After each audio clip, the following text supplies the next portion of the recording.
If you're familiar with Gary Larson's old Far Side comics, you probably, like me, have trouble picking just one favorite, but I will mention one that I love. It features cows on a meadow peacefully grazing, and then one cow picks up its head and says, "Wait a minute, this is grass.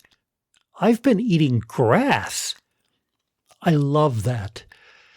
I love that because some people spend their whole lives without ever having a grass moment where they have that sense of perspective that allows them to understand that there's something problematic about what they've been doing most of their lives. A lot of children, as well as adults, really don't question what happens to them. They are often eager, even desperate, to please adults in a position of authority. They're reluctant to rock the boat, even when the boat really needs rocking. There is a silent epidemic of obedience in our culture, such that for every child who's slapped with the label oppositional defiant disorder, hundreds of kids suffer from what one educator mischievously called compliance acquiescent disorder. The symptoms include, he said, defers to authority, actively obeys rules, fails to argue back, knuckles under instead of mobilizing others in support, and stays restrained when outrage is warranted. You know, the joke here, obviously, is that those symptoms are widely celebrated by adults as proof of successful socialization. Maybe that's because the adults, who can think of no higher praise to bestow on a child than well-behaved, are often themselves reluctant to question, to speak out. All around us are people who sound like Robert Frost's neighbor. Remember the man who will not go beyond his father's saying? The kind of people who, if you question them about something they do, one of their habits or beliefs, they'll say, "Well, that's just the way I was raised." As if that ended the conversation. As if it's impossible to critically examine the values you've become accustomed to. There is a pervasive failure to question, to talk back to the world. A kind of, crisis of moral courage. Today on Kohn Zone, helping kids to become reflective rebels. I'm Alfie Kohn. The reality is that you need a questioning stance just to think well, for intellectual progress. The people who have made great strides in our understanding across all different disciplines are people who refuse to take things at face value, to accept everything they've been told, to assume that the conventional wisdom must be right. Richard Feynman actually defined science as the belief in the ignorance of authority. This podcast proceeds from, a need to scrape down and ask the radical questions, the root questions, rather than taking those for granted and just fiddling around with the details of implementation. I'm critical of traditional school instruction, partly because the intellectual disadvantages it presents to students get in the way of deep thinking.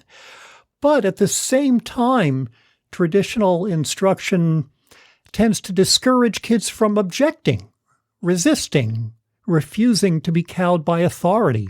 In other words, it makes for shallow learning but it also makes for passive acceptance. If the emphasis is always on right answers that kids are supposed to swallow and then spit back on command, they're not doing any thinking. They're just accepting what they've been told. So the same thing that holds the intellectual development back also holds them back from questioning when that's the morally appropriate thing to do. A writer years ago named George Leonard referred to lecturing as the best way to get information from the teacher's notebook to the student's notebook without touching the student's mind. And another example, another quote I love is from Noam Chomsky. Let me just read this to you. The smart way to keep people passive and obedient is to strictly limit the spectrum of acceptable opinion, but allow very lively debate within that spectrum, even encourage the more critical and dissident views. That gives people the sense that there's free thinking going on, while all the time the presuppositions of the system are being reinforced by the limits put on the range of the debate. Boy, does that resonate when I think about the field of education. You know, you get to question how much homework kids will be assigned, but never question the idea that they have to work a second shift. You're encouraged to ask what kind of grading should happen. Should it be standards-based or something else, but not to call into question the whole idea that numbers or letters should be assigned to what kids do. You get to talk about what flavor of discipline or classroom management you're going to use, what kind of punitive consequences or rewards, but not the premise. Well, you get the idea. And a lot of administrators and teachers seem to have lost the capacity to be outraged by outrageous things, to offer those deeper questions. You know, and thus when they're handed foolish and destructive mandates, they respond by meekly asking for guidance on how best to put them into practice. And my plea today for educators is not only should we stop doing this and push back when it's appropriate, but we should actively teach students to do that, to help kids acquire thoughtful skepticism. Not a knee-jerk opposition to everything you say up, I say down, but what I called a reflective rebelliousness, a kind of selective defiance that's based on principle. I want kids to be critical in both senses of that word, dependent on careful analysis, as in critical thinker, but also critical as in willing to find fault with what they're told. If you say or do something that doesn't make sense, I'm going to ask why. And then, if necessary, I'm going to say no and suggest that other people do the same thing. So I want to spend the rest of this episode offering some suggestions for how educators can do this. And some of these may apply to parents as well. So to begin with, I think the way to bring this about to help kids become real critical thinkers is to encourage children to question us. Every teacher and parent I think I've ever met wants kids to be assertive with their peers, but we also have to encourage kids to push back against us. We have to welcome those challenges without becoming all defensive or huffy or autocratic. There's some research that indicates that teachers tend to respond more negatively to student writing that seems insufficiently deferential.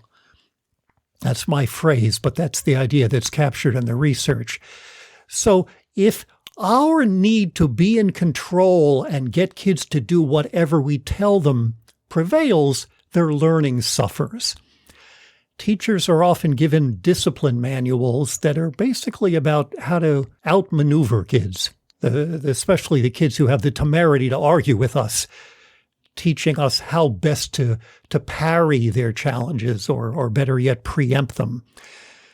I think traditional classroom management seminars and books are excellent guides for what not to do. what kind of educator not to be. John Holt, who challenged education on many levels some years ago, liked to say that we adults tend to present ourselves to children as if we were gods. All-knowing, all-powerful, always rational, always just, always right. And he said, this is worse than any lie we could tell about ourselves. And so, he continued, the best way to counteract this tendency is, when I'm trying to do something I'm no good at, I do it in front of students so they can see me struggling with it. And that's exactly right. We need to model stumbling for kids.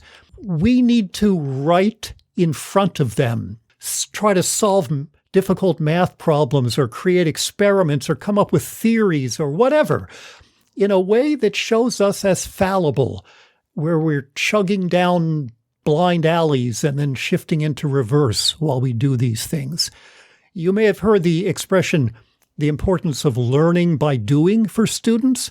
Absolutely critical to learn by doing rather than just by passively listening. But we need to teach by doing too, to take them backstage, so to speak, so they can see us wrestling with academic and intellectual challenges. That's valuable because it helps them learn better. It's valuable because it's interesting and thus may help them become more excited by the topic. But in this context, it's also valuable because it changes how they view us and how they view the whole idea of authority. I got an email once from an English teacher in Wisconsin, high school English teacher, who wrote the following to me. For years, my first lesson has been reading a story with my students in class that I had never read. I wanted them to see me puzzle over it, just as they did. The wisest advice I received from a coworker was to ask questions about a story in an English class that I truly did not have the answers to.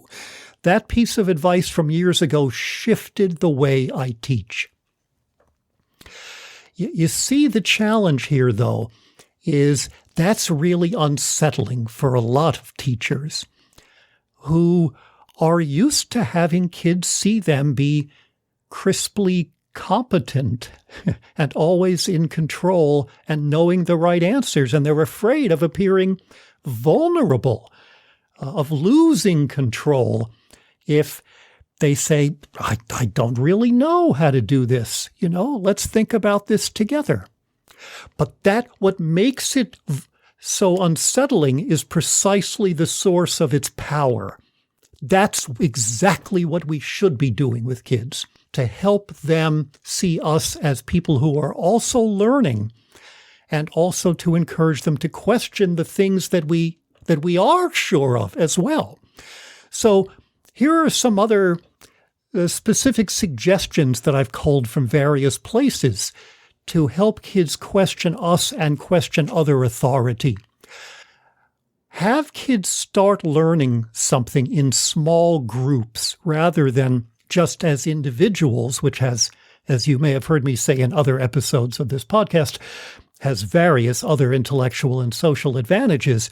But one reason to do that is because if in a small group they come up with a theory or an idea, they have each other now for support, so they won't be as intimidated by you. And that's part of the goal. Bring in another adult to teach with you sometimes. Even if your school isn't structured with team teaching on a regular basis, particularly when you're tackling a controversial topic, bring in another teacher to talk with you in front of the kids and argue with you, which helps to take you down a peg so you're not the authority.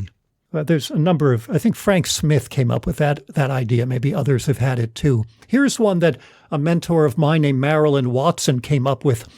When we're arguing with an individual kid about something, help that kid shore up the reasons for supporting his or her argument, even on those views that we disagree with.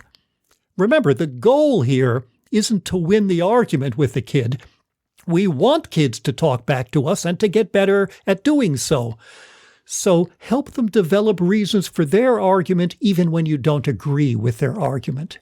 And it's not just us. We want kids to question authority in general.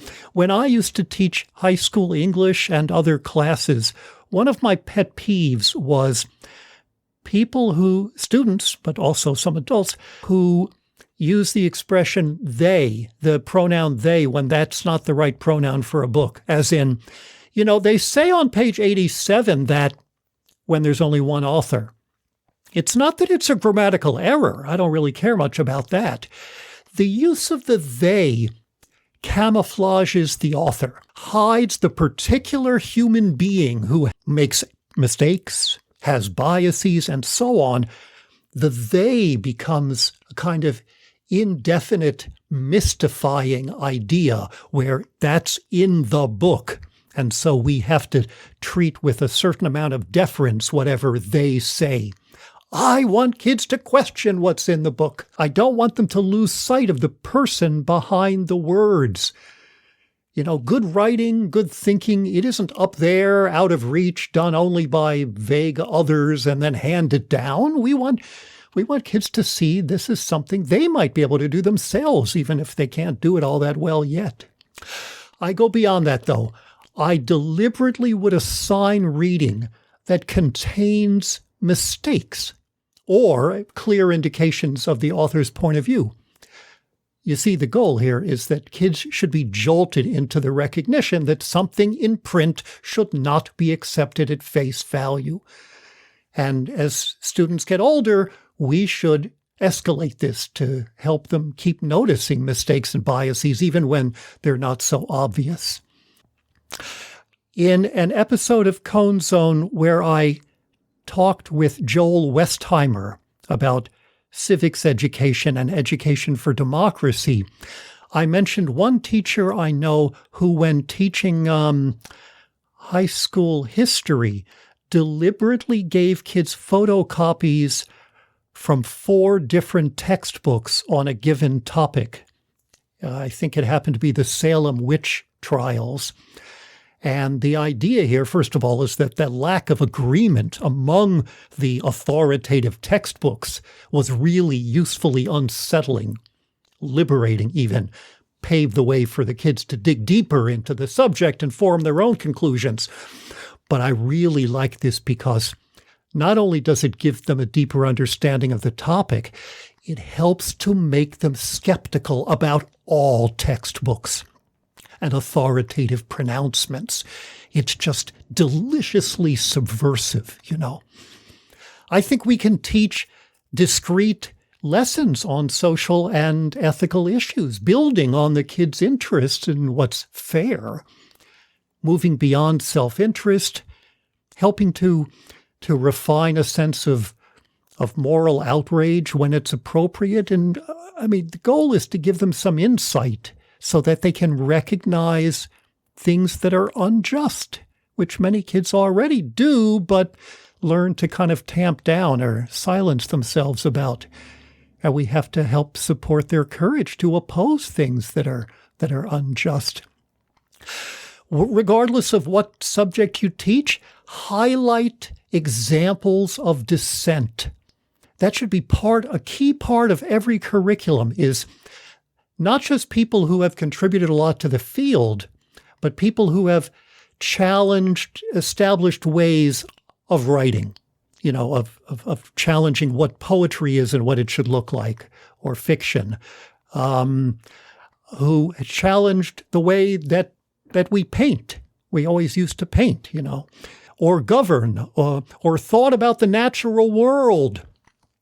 The great advances were made by rebels. Help them connect that fact to our obligation, even if we're not going to be world-shaking leaders in our respective fields, but we too can challenge the established ways of doing stuff and looking at things.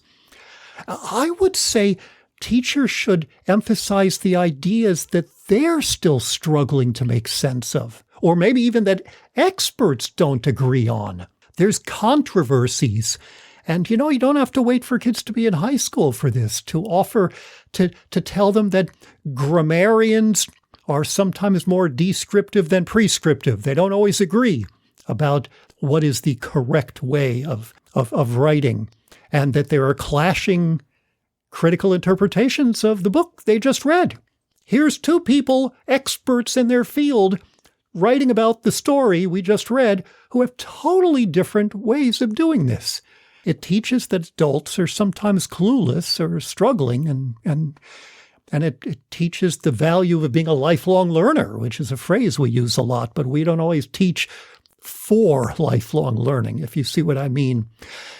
We should be inviting probing questions on every topic and modeling that too.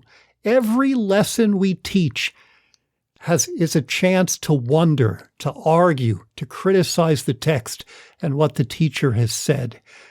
In fact, on virtually any topic, whether it's Shakespeare or long division or the weather or whatever, start with the kids' questions about it, with what they already know, with their experiences and beliefs, and also what they'd like to know, and build from there. That's best for learning. And, again, it's best for developing a critical sensibility. I would say this is true not just for more advanced theories that usually kids confront later in their schooling, but even toward basic knowledge. Paulo Freire said everything can be presented problematically. The opposite of that is the typical traditional status quo, where even what lent itself to being presented problematically has all the controversy drained out of it, and we're teaching just right answers and then testing on the right answers. A lot of what we accept as givens in many different disciplines could have been otherwise. I would never teach kids spelling without making it clear to them just how arbitrary the correct, in quotes, spelling is, how it's just conventional spelling. I would give them examples of words that have more than one acceptable spelling or whose spelling has changed over time. I want kids to be able to write their own takes on what they've come across, their own views, to speculate about a topic before they read about it or listen to us talk about it. A great language arts teacher named Peter Elbow said this: after writing their hunches, students are more attentive to what the author wrote, sometimes out of mere curiosity to see how well their ideas match the material. This kind of writing also makes students braver about questioning an alleged authority. So that's another very specific suggestion, is to have them write out their speculation and thoughts before the unit begins, not only during and after. And one last one here, although there's plenty more, and I'm sure you can begin to extrapolate and add to this list, is the critical importance of media literacy and online skepticism. More people out of desperation now are teaching both adults and kids how to know what kind of research online is worth listening to, what signs to look for, that it represents meaningful evidence, as opposed to the, quote, do your own research people who end up as anti-vax conspiracy theorists, and so many other topics. How to read skeptically, how to do online searches skeptically. Everybody's talking about, and they should, but not always in the context here of helping them become questioners in general, not only when they're online. In real life as well, those two things are related. And finally, let me just talk about this. Having offered some suggestions for how to create reflective rebels in classrooms and then outside of classrooms, let's acknowledge the barriers here. First of all, for some people, there's just active resistance. John Dewey said something like, anybody who's started to think is placing some portion of the world in jeopardy. Some people don't like critical questioners. Many institutions don't. And so that's an obvious barrier we need to be aware of, that it's not just a matter of technique for some people. It's a matter of challenging the very idea. Then there's other more, I guess, innocuous barriers like time. You know, you have an overstructured curriculum, you have rigid high school periods, you got some people in elementary school imposing their own rigid schedule. If there's not enough time, you're going to just try to cover the right answers rather than the more open-ended enterprise of helping kids to question, especially to question deeply. Some of it is psychological. It's our own discomfort with the unpleasantness that sometimes happen when they give us a hard time or the author a hard time. I mean, we need to help kids see when it's appropriate to be unhappy with what's going on and even to be angry. And we need to be okay with that ourselves in our own lives. Sometimes it doesn't happen because of a lack of safety. You have to feel safe in order to take risks. You have to feel confident in order to be able to make sense of problematic situations, let alone to make situations problematic. That's why another reason why it's so critical for classrooms to be caring communities where kids don't fear being ridiculed by their peers or certainly by us. Why it's another advantage for getting rid of public evaluation, of grades, of a whole overemphasis on performance. You know, kids aren't going to speak out against the teacher or the text if the goal in the room is to get a good grade. Grades are excellent ways to promote conservatism and to diminish the likelihood of becoming full ethical human beings who challenge things that ought to be challenged. That's just yet one more reason to get rid of grades, in addition to the way they smother intellectual depth and preference for challenge and love of learning and so on. So they have to feel safe. The hidden curriculum in a lot of classrooms is you're supposed to, remember, please authority figures and don't develop any inconvenient convictions, let alone stand up for them. Another reason I think this is hard to do is because of lack of models for us, especially for people in education. We have to be thinking about schools of education, the importance of how teacher educators need to do something. Many of them push for conformity with their ideas. Even those who, let's face it, have unconventional, unorthodox, even radical ideas, they are teaching you better agree with those too.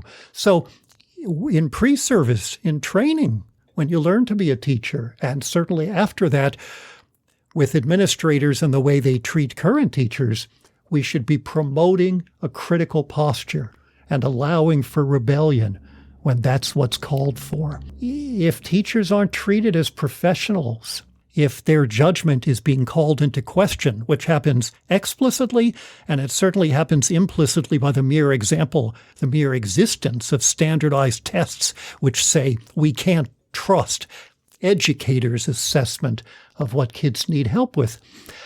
You know, teachers are deluged with directives and they're intimidated into following orders. A teacher in that kind of situation is rarely going to be able to help students find the courage to dissent.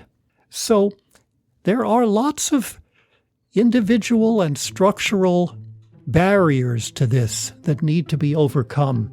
But let's at least start in our own minds by developing and anchoring a commitment to be questioners ourselves and to help students become questioners. It's part of being educated. It's part of being a fully developed moral person, and it's certainly critical to developing a democratic society to question what we're told, and to be willing sometimes to refuse to do what we're told.